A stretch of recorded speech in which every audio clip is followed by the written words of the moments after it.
weather. But today's video is going to be about locks in the different stages. Right now, my locks aren't really looking too much like locks, but since this is a video catalog for me for the future, because I know they're going to be banging, let's go ahead and take a look at them. I have dread in my locks. So, these are my locks right now. And again, I don't really touch them, separate them or anything. I have gray hairs, but here we go. Here's the top.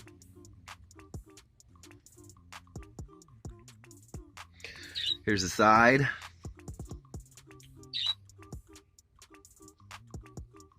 And I'm gonna flip it to the other side, so hold on.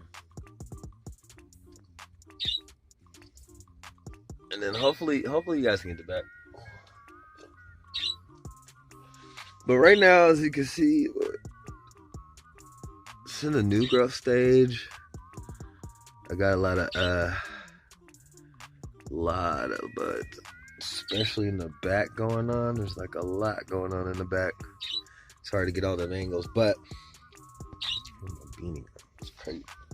I'll put this beanie back on because I'm getting retwisted today. It's been about a month, so okay. Again, I apologize, I'm a little sick. So I'm getting retwisted today. It's been about a month.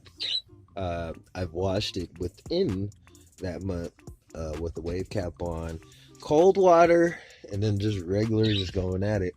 The cold water kind of really helps the dreads to hold and stick together instead of fall loose and apart when they're heated up. This will be my third set of dreadlocks. And today's video is just basically going to be about locks and the stages of locks. There's 4 main stages of locks that everybody goes through. First is the baby lock, the installation. You know, when they part it, twist it, and, section and get your hair how you like it, which is the costly part. And the reason why it's costly is because imagine putting in 100 locks, 100 little baby locks into somebody's hair. That takes a long time, especially with sectioning and getting the correct size right, and then clipping all of those bad boys in, and then the locking gel. It could run up to at least anywhere from $65 to $115, or maybe even $150, depending on where you're at. So the dread or starter lock section of the main part of dreads is basically that's it. Your hair needs to go into a curl pattern so it can curl down, so it can follow the same pattern, and then it makes its own cylindrical form. As you can see, look, it follows a curl pattern, then it makes a cylindrical form, right? So this is the starter lock. This one right here was the starter. All of this right here is the new growth, right? And it came into the starter, so now it made a bud. And right here is the dread bud. So this dread bud is going to grow out. Now this is locked. You can see the hair around it's prematurely locked. When you see hair and all that around it like that, coming around and making the lock and closing off the lock, then you know that's for sure. Ooh, I got some little like hair coloring too. My hair is normally black, but been out in the sun, but that's cool. But yeah, that's what happens. You have the main starter of your hair that gets twisted, right? And then you have all the new growth. That's why they say leave it alone, don't touch it, don't be twisting it, don't touch it all the time, because what you want your hair to do is grow out to the first tier and have all the new wrap around the starter lock, kind of like just capping it off and coming all around it and closing and then settling. And during that settle, it's going to poof out, like poof. And it's going to look really nappy. It's going to look really crazy, but you still got to stick with it because it's poofing out and settling into that part, which is why a lot of people can't hang with dreadlocks, because your scalp is going to be very, very, very, very, very itchy. Because the main reason is you're creating new parts in your hair, thousands or hundreds of parts in order to get those dreads.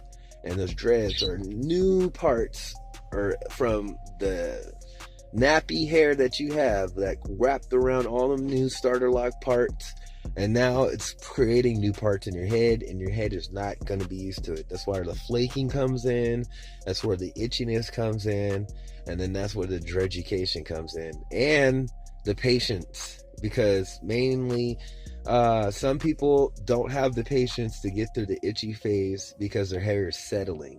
Imagine like if you had a whole bunch going on in your head. Well, let's like look at the freeform movement. They don't have to normally have to. I don't know if the scalp itchiness or the dryness. Well, I'm pretty sure the dryness is still there, but the itchiness itself, I don't believe it's still there, because you're gonna have basically no manipulation for the parts. It's gonna be your natural parts, but it might get weighed down from the hair settling, because no matter what you do, freeform or regular, your hair has to settle, then has to bunch up, and then it'll drop down after dreadlocks. So that's like the first and second part. Then the third part would be the froey locky part. The froey locky part is the bud maturing, and that's what becomes the dread. All this nappy, all of that going on up there is the dreads. So as long as I don't bring a comb to my hair, as long as I don't manipulate it, as long as I don't trip on it and just let it do its thing and keep the parts, it will always just do its thing. I'm going to show you after I get a retwist later on, after 2 o'clock and all that stuff. I'll just upload the retwist video. But for right now, I'm just going to throw videos over my face while I'm talking about dreadlocks. So after you have the bunching stage, it's going to like look pulley. Like you could pull a dread and it'll be long when you pull it, but it's going to suck right back in. Until you put water on it, and then the length will come out. Now this section, this is the patient. You have to be really patient during this time, because you have dreads. Yes, you have you went through the itchy part, you went through the starter lock part, you went through the nappy part, you might have even got a retwist part now, and then now your bunching part. Now your hair is really shortening up. I don't care how long your hair was. Now that you have dreads, it has shrunken up. And this is the most patient part right here. Between itching and shrinkage, that's all you got to worry about. Because after that shrinkage phase is the final drop. And then your hair just does its thing. And then dreads become you. And you become dreads. And they just become mature locks that show the scarification that you put on your hair. Products that you put in your hair that you're not supposed to. If you're washing it correctly, residues might come out. All of that. Dreads tell on their wearers. That's why when I look at these dread chop videos, people chopping their hair off, cutting them, and then be like, well, I didn't have a dread channel, and my channel, blah, blah, blah, blah, blah. Look, if you didn't have the patience to get into the game and stay into the game, you don't need to really have excuse. Just say, hey, I did not have patience for the dreadlock, so I cut them.